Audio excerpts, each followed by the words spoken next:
Education 911 here today. You guys want to give everybody a shout out? Hey, everybody. Glad to Lee, be that here. wasn't very exciting. We're all tired. We're all tired. It's funny how the excitement goes away once you are in the midst of the legislative session. Oh man, that's a bummer.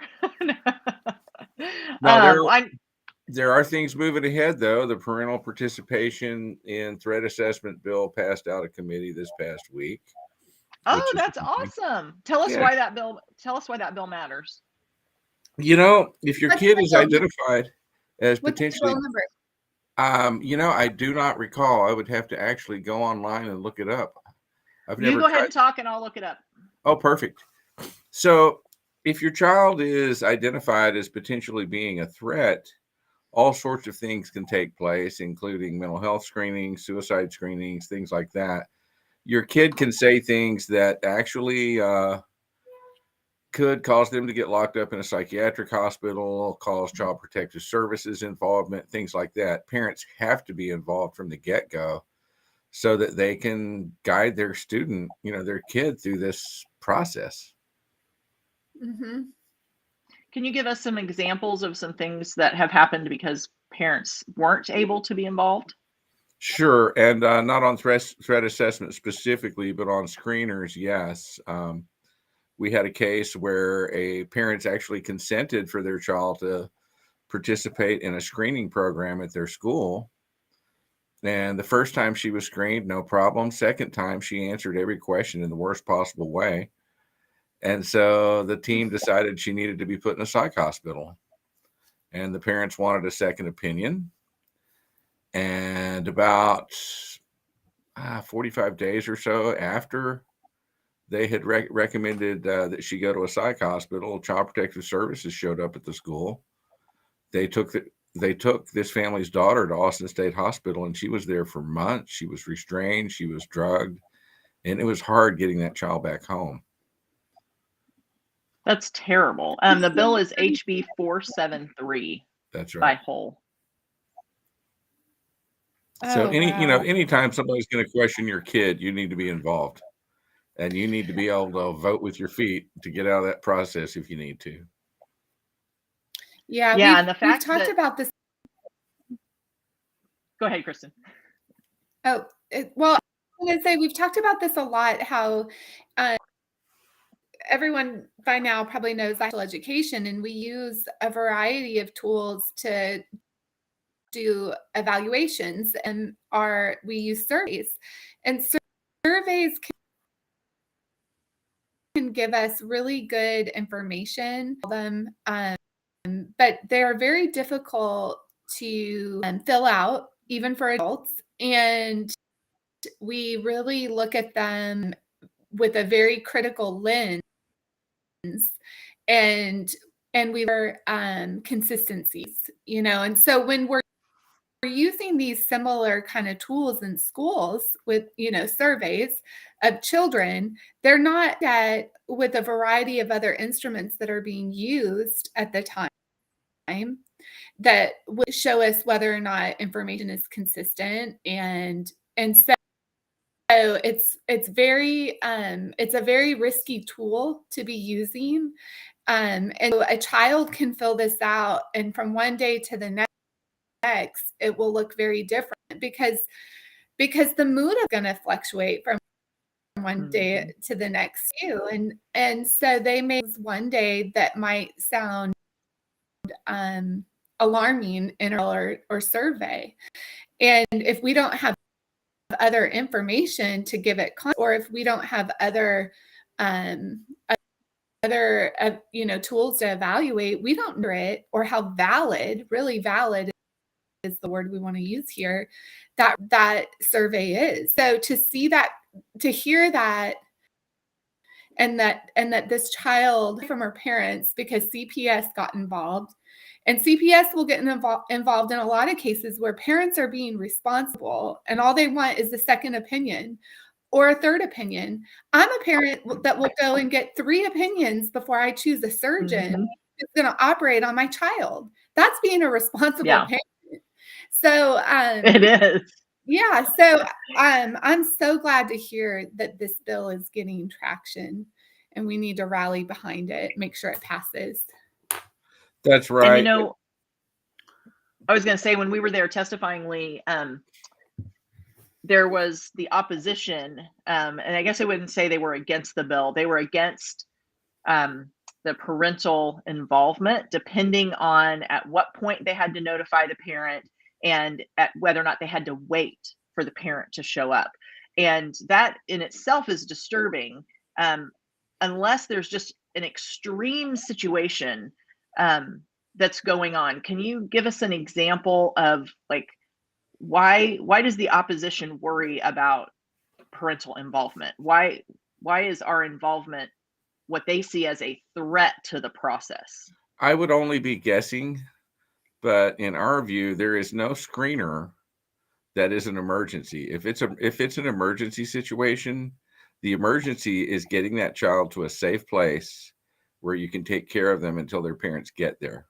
You've Right. got all the time in the world to do screeners, and at the end of the day, screeners are not predictive, and they are a snapshot of what a kid said at that particular time. Mm-hmm. And they're not, they're interpreted subjectively. There's no other way to do it, because in like mental illnesses, for example, there's nothing you can look at and say, oh yeah, that's depression, nothing physical. You're having to form an opinion. And if the opinion is already colored because of something, then you're going to get bad results. That's exactly why the parents have to be involved.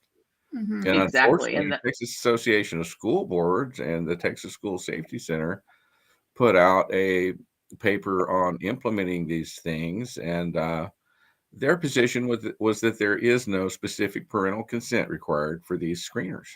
Mm-mm. That's Mm-mm. terrible. Yeah, that's absolutely unacceptable. We got to get rid of TASB.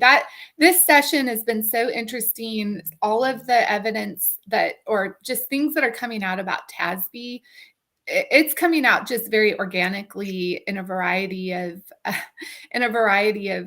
public ed hearings. We saw that with HB 900 this week. We got information on TASB that we maybe didn't have before and were surprised to hear, but they are so against. You want to talk about HB 900 and what happened this last week?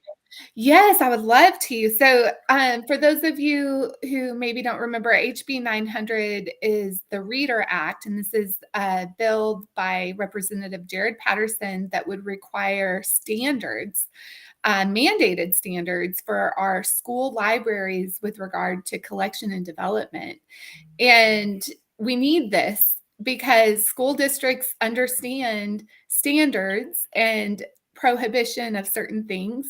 And so we need to give them a very clear directive through that. Right now, what they have are guidelines and suggestions for collection and development in our libraries. And our libraries all across Texas, in every single House district in the state, we have extremely sexually explicit materials in there. And so we've been able to provide, every legislator with that evidence.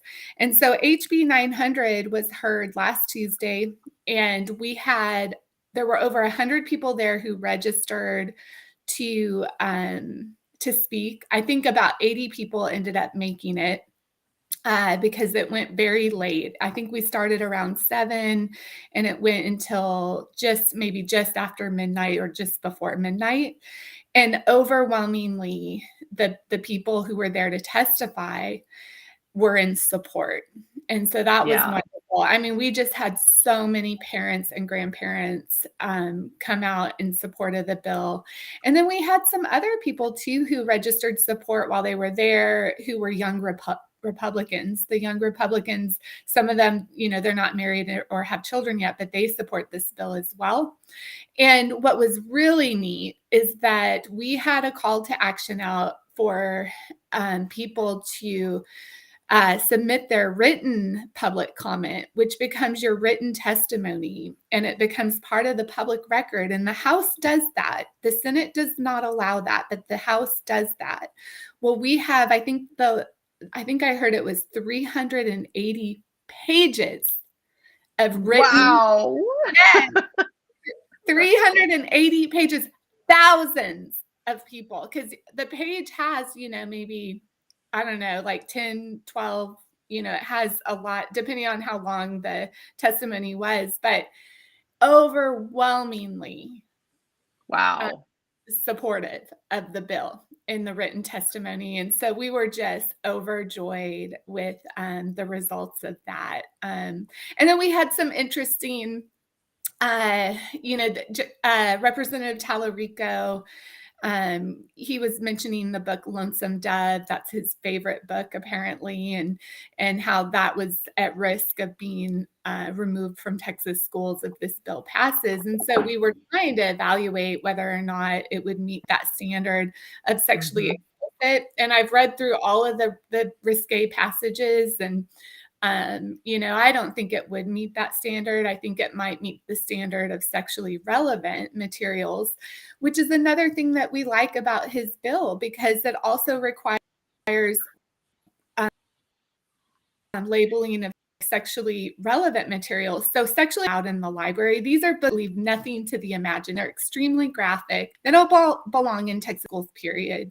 But we have other books that might be a little bit more mature, and they might have some sexual content, but it's not explicit. Much of it is left to the imagination. And so where I would stand with Lonesome Dove, it's literally the first, by the way, book that I've downloaded on my Kindle that's that I would actually want to read out of all these, books that I'm researching.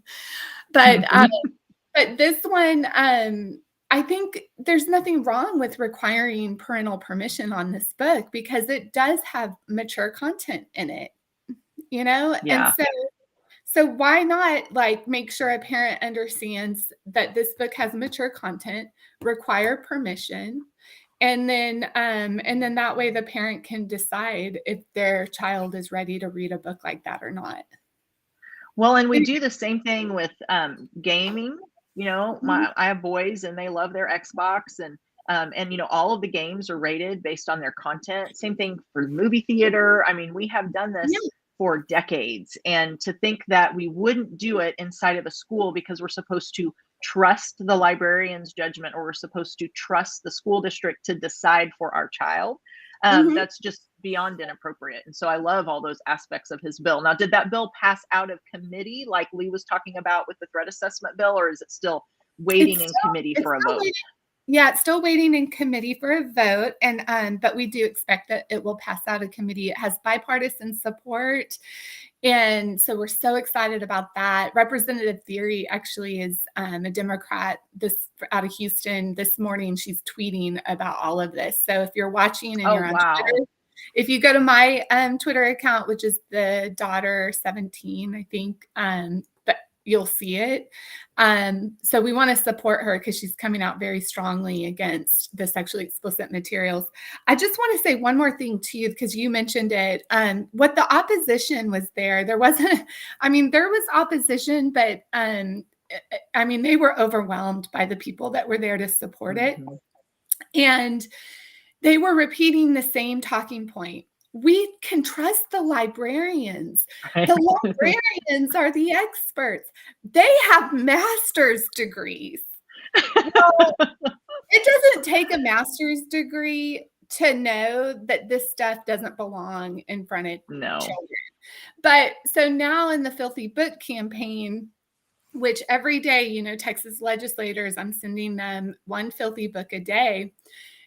For a couple of weeks, we're only sending what the librarians, what the experts are recommending. And actually, most of the ones that I've already in Texas Library Association recommend. But anyway, I have fun. Yeah. Well, and Lee, I want to give you, go ahead, Christin. We have a slight delay here, don't we? Yeah, it's okay. No, let's, okay. No, it's probably time to move on. I was just going to say, Lee, I really appreciate you, because you are an expert in mental health, but you have never, ever, at least as far as I can tell, spoken down to a parent like hey, I'm the expert, so your opinion as a parent doesn't matter. And that is so why we love and appreciate you, is because you do understand the value of parental rights, and you just want to inform the parents so that they can make the best decision for their children. But it's interesting, whether it be when I first started challenging sex education 6 years ago in my San Antonio school district, or whether it be throughout this process of trying to take back our parental rights, the word expert is always thrown out like we as parents have no ability to be an expert on anything. And, that is so opposite of how parents have been revered for decades, for centuries, that parents are the experts when it comes to their children. Parents love their children and have the best interest at heart for their children. And we've gotten to a point where the state oftentimes doesn't look at us that way. And I feel like this session, it is the reestablishment of parental rights. I know the library issue and the way that you're attacking the issue on the library is a state interest, and it's not about parental rights. But when it comes to everything else, our parental rights have just been absolutely under attack. And when you hear these people testifying about how parents are getting in the way of their process, or parents are in the way of access to our children, it is really, really frustrating. Well, and what else do you want to talk about? Oh, go ahead. Well, parents' rights are children's rights. Children's rights are parents' rights. We don't separate them. That's how the symbiotic relationship between parents and children.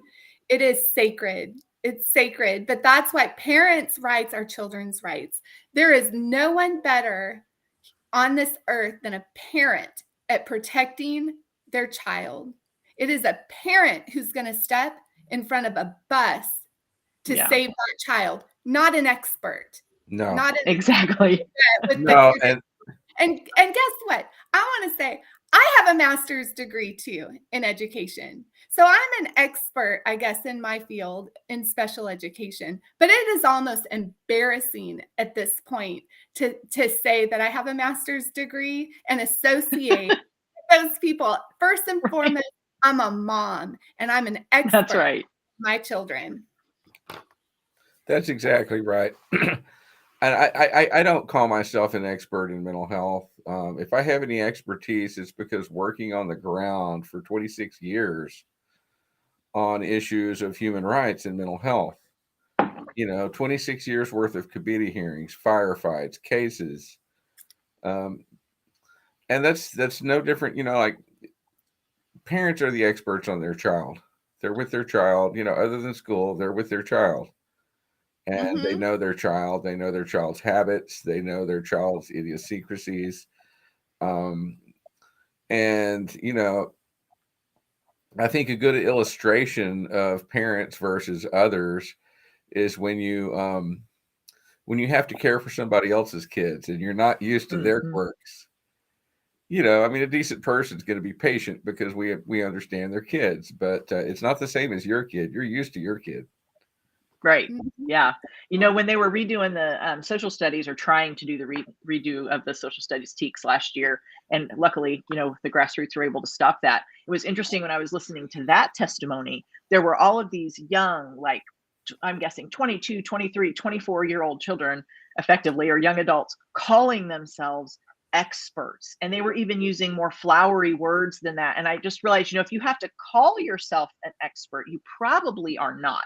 Because like in Lee's situation, he doesn't need to say he's an expert. One, because that's not his motivation to become an expert. He's just there to do the right thing. But we all know that if we need mental health advice or understanding of the way systems work, we're going to go to Lee, because he's proven that he is top in his field.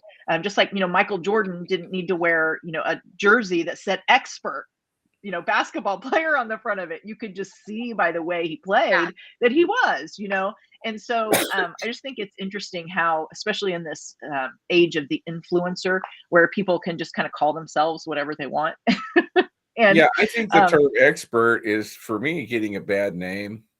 I look at suicide prevention, and we have these experts come to the Capitol and say, well, we can prevent suicide. And, we've put millions into suicide prevention, and the suicide rates haven't gone down.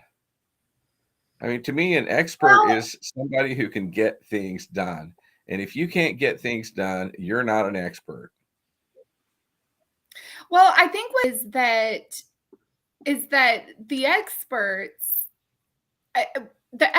are being funded by pharmaceutical industry and other industries that have corrupted them. And really across the board, we could look at the associations that are making recommendations that are filled with experts or so-called experts, but they all have an agenda, and the agenda isn't to protect your child.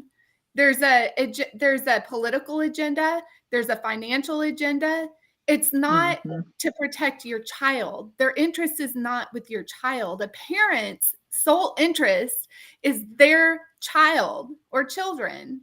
And so it's really high time that we stop listening as parents to the so-called experts. The so-called experts at the American Pediatric Association believe it's okay to arrest the development of children based on gender dysphoria. I'm not listening to those experts anymore. They have shown us time and time again they are wrong. And guess who makes money based on their recommendations? The pharmaceutical industry. Okay, they are predators, and they're showing that they are predatory. These are predatory people, and they are after our children.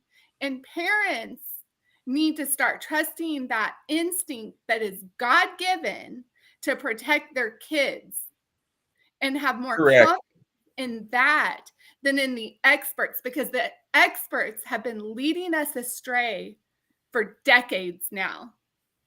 You're exactly right. And, the thing I would urge the legislature to do, because I haven't seen it done in forever, is don't pay so much attention to the experts. Listen to the end user. Because, at this point, our state has done many things on education that spill over into parental rights. If you want to know what's going on in school, why don't you ask the parents? Right. Yeah. And, it's interesting. There are a couple bills that are floating around right now. Last week, HB 1605 had a hearing. And then I don't know if it'll be this week, but I'm sure soon, Senate Bill 2565 will be having a hearing, and they're 99% identical. And they have a huge amount of sponsorship by the leadership in both the House and the Senate for education, as well as some, very well-known people. And what that appears to be is the experts at the TEA and the commissioner going and saying, here's how we want to change education, and them filing that bill. But what didn't happen in the process is there was no filter that it went through. Like, how is this violating parental rights? Or how is this going to improve things with our kids? Has there actually been success doing this anywhere else? And what we found is that all these experts end up either twisting the truth, lying about the truth, or just avoiding the actual direct question or direct answer related to a lot of these things. And so these particular bills, they're 60 pages long. They were filed in the last 24 hours of filing. And then especially 1605 got this hearing very, very quickly. And what it does is it actually takes away parental rights. And right now, for example, if I want to challenge a curriculum at the school, I can do it on my own. I can fill out paperwork. I can submit it as a type of grievance related to curriculum. Now, the process is broke. The school district in most situations is not going to listen to me, but at least I have the ability to challenge. And what we at Texas Ed 911 would advocate is we need that enforcement in the ombudsman to make sure that that process is successful. And if there's things that are unlawful, that are happening, that are inappropriate, that we can get those things out. And so, but what this bill actually does is it actually makes it to where a parent has really no ability to challenge a curriculum. It actually requires a minimum of 25% of the campus to challenge a curriculum. So if you are a big high school of 4,000 kids, 1,000 parents would have to challenge a freshman English curriculum for a passage. That is unbelievable. And then the school district could say, oh, well, we're not interested in evaluating it. That's one thing they could do. Another thing that it actually says is, well, if they've already evaluated an freshman English curriculum, they can't evaluate it again or another one. for another complaint. And so it just literally destroys the access of parents redressing the government entity that is educating their children. And it is a bill full of stuff like that. And that's an example of our legislators trusting the experts without actually vetting the content with the actual parents that are the ones on the ground who know what's going on. Well, here's the thing too. So the TEA has failed. These experts at the TEA have failed so dramatically that now the state wants to create ESA programs so that parents can get their children out of public schools, because the public schools are so bad. In one breath, they'll say, oh, we support our public schools and they're wonderful. And then in the other breath and with your action, they're saying the schools are failing and they're woke and they're this and they're that. Well, our Commissioner of Education has overseen the decline of public schools. So why would we trust and centralize his power even more and remove that power over curriculum from local control, which it's completely reasonable to over this, and then remove control from the State Board of Education over curriculum and centralize it to someone who has failed. He has his policy on the sexually explicit books, failed policy. It's been a year now. We know it's failed policy. So to centralize power over curriculum to the TEA and give that power to him, no, that's just a bad idea when it comes to liberty principles in general. But he doesn't deserve to. They don't deserve to have that kind of power. It's such a matter of fact, it should be shrunk. If it was a job, or if it was anything where we were purchasing a service on our own, not through the government, we would say, no, we're not going there anymore. And that's what needs to happen at the legislature. They need to strip away the power of the TEA, whether it be in its entirety or in sections, because they have proven that they do not have the ability to successfully impact education. And then on top of that, we have tons of evidence that they do not use the power that they do have to stand up for the rights of parents.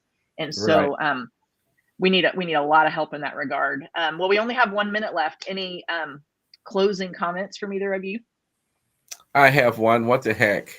When I grow up, I'm going to make something to sell to government, because I know that the legislature will pay too much. It doesn't have to work. When it doesn't work, I get to sell them something to fix it, and that doesn't have to work either. I love that, Lee. That's exactly right. I love that too.